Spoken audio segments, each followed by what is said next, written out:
Kung maliit ang sahod, minimum wage, minimum effort, minimum work, yun lang yun. Bakit anong pakialam ko sa kumpanyang walang pakialam sa akin? Ano ba in-expect nyo sa akin? Iaalay ko buong puso't buhay kaluluwa ko dito sa kumpanyang to? Hindi nyo kailangan mag-overtime nang walang bayad. Ibor yun yung pagko-commute, lalo na sa Pilipinas. Demand more, demand better.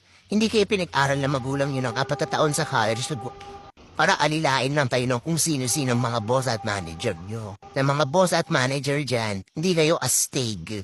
Sa mga panloloko at panggagastek na pwede nyong gawin sa mga mas nakakababa na posisyon sa inyo. Hindi kayo cool. Ano yun? Company values, company shape? Well, I don't care about your company values. Ano, parang family yun? Hindi kita family, te. Andito ako para kumita ng pera, yun lang yun. No strings attached. Ganun ang mentality natin dapat. Ano ipopromote nyo?